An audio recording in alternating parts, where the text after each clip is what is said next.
Louis XIII meurt en 1643, et le futur Louis XIV n'a alors que 4 ans. C'est donc sa mère, Anne d'Autriche, qui va régner à sa place. C'est ce qu'on appelle la régence. Elle durera, cette régence, jusqu'en 1651. On situe l'apogée de la préciosité entre 1650 et 1660, ce qui n'exclut pas une forte influence dans l'ensemble du siècle. On ne peut pas isoler la préciosité, en effet, d'autres sensibilités contemporaines comme le baroque, le burlesque ou ce qu'on appellera le classicisme. Et c'est un courant littéraire qui va être dominé par les femmes. Le terme de préciosité était utilisé depuis le Moyen-Âge pour désigner la chasteté féminine. Et c'est seulement à partir de 1654 qu'on l'emploie pour qualifier des femmes qui, par leurs ambitions littéraires, leur comportement mondain, provoquent l'admiration ou la moquerie, et la pièce de Molière qui date de 1659 et dont le titre qualifie ces précieuses de ridicule, ne les incitera pas à revendiquer ce terme. Mais globalement, ce qualificatif de précieuse sera attribué aux femmes qui ne font pas du mariage ou de la maternité leur principal souci. Les précieuses préfèrent la liberté, l'amitié, la conversation, l'écriture, car l'esprit n'a point de sexe. Féministes avant l'heure, elles voudraient que soit reconnue la valeur d'une femme pour elle-même, et non en raison de sa beauté ou du montant de sa dot. Elles veulent que les relations hommes-femmes reposent sur autre chose que simplement la séduction. Se pose alors aussi la question de l'accès à l'éducation, qui est une thématique que l'on retrouve dans certaines pièces de Molière, comme Les Précieuses ridicules, L'école des femmes ou Les femmes savantes. Le mariage, Agnès, n'est pas un badinage. À d'austères devoirs, le rang de femme engage. Et vous n'y montez pas ce que je prétends pour être libertine et prendre du bon temps. Votre sexe n'est là que pour la dépendance, du côté de la barbe et la toute-puissance. Bien qu'on soit deux moitiés de la société, ces deux moitiés pourtant n'ont point d'égalité. L'une est moitié suprême et l'autre subalterne. L'une en tout est soumise à l'autre qui gouverne. Finalement, d'où vient la préciosité ?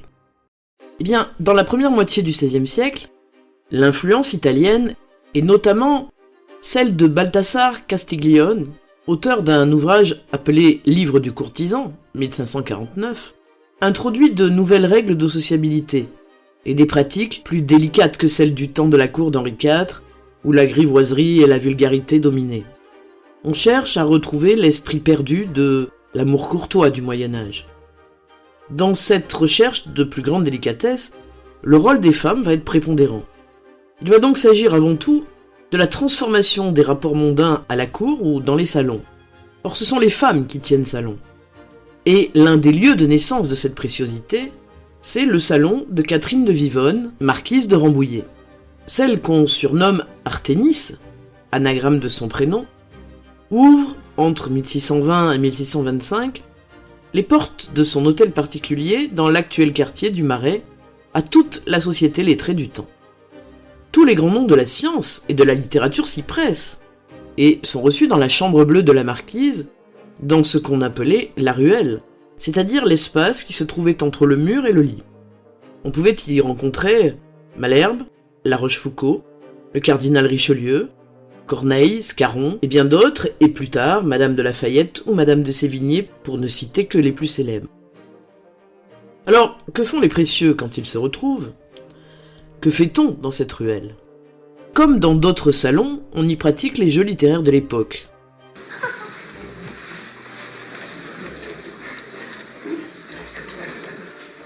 Soin, point. Envie, Eucharistie. Annoncez.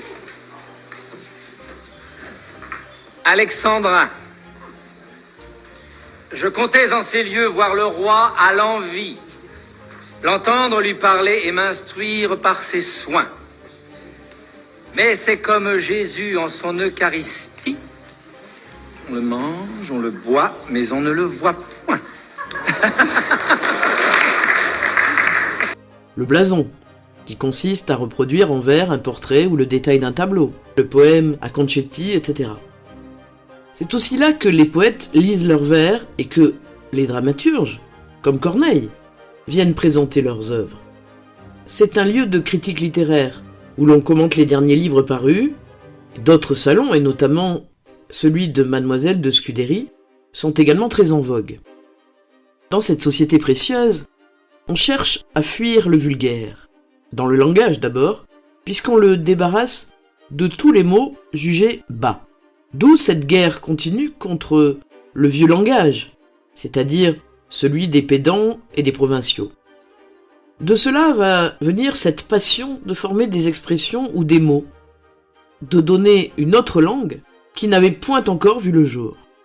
Aussi les précieux créent-ils des néologismes, comme le mot incontestable, ou anonyme, ou enthousiasmé.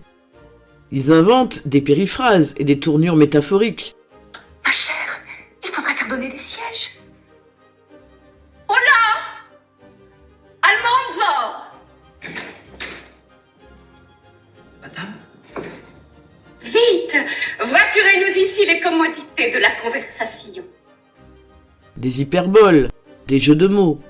Alors, les joues par exemple deviennent les trônes de la pudeur. Les fauteuils se transforment en commodité de la conversation. Une chandelle devient le supplément de soleil et accoucher, c'est subir le contre-coup des plaisirs légitimes. Quant aux larmes, ce sont les perles d'iris. On rejette aussi la vulgarité dans la manière de courtiser. Il s'agit d'accepter le long cheminement d'un sentiment et non la recherche d'une satisfaction sexuelle immédiate. La célèbre carte du tendre de Mademoiselle Scudéry illustre ce voyage. Et ce voyage rappelle les qualités du chevalier de l'amour courtois. La singularité des précieux se voit aussi dans les vêtements que l'on porte. Raffinés, ornés de rubans, de dentelles, aux couleurs chatoyantes, etc. Les grandes prêtresses de ces salons, donc, ce sont les femmes. Et même si Molière les moque dans ses précieuses ridicules, et qu'il ne sera pas le seul à en faire la satire, il sait que la cour apprécie la galanterie et y voit une victoire de la civilisation. Parmi les principaux représentants de la préciosité, on ne peut pas ignorer Honoré d'Urfé.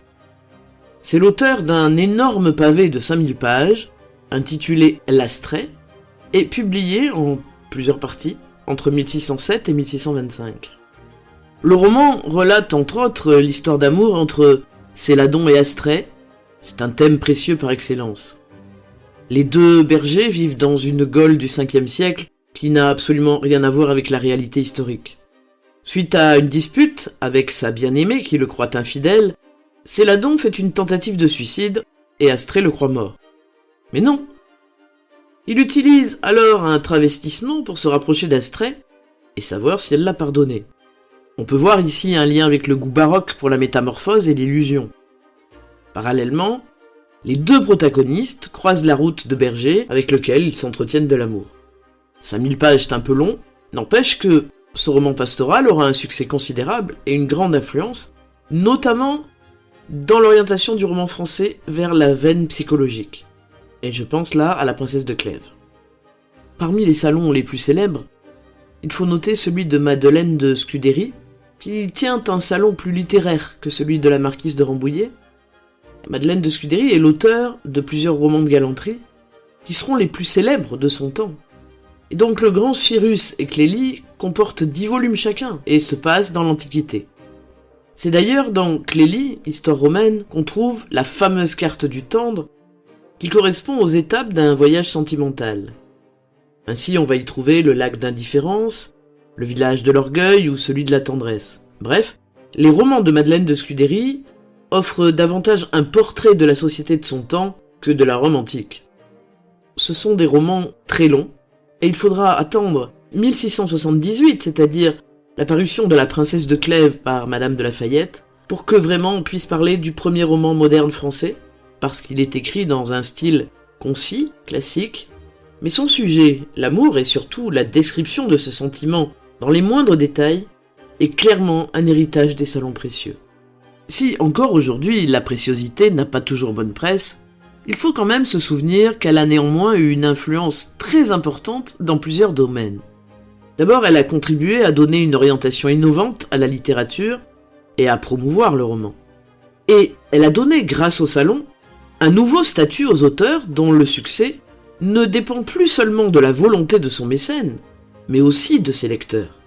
Et en cela, c'est éminemment moderne. La préciosité a aussi favorisé un certain raffinement dans les relations amoureuses et a fait progresser les bonnes manières. Puis, cette préciosité a contribué au développement de l'émancipation féminine.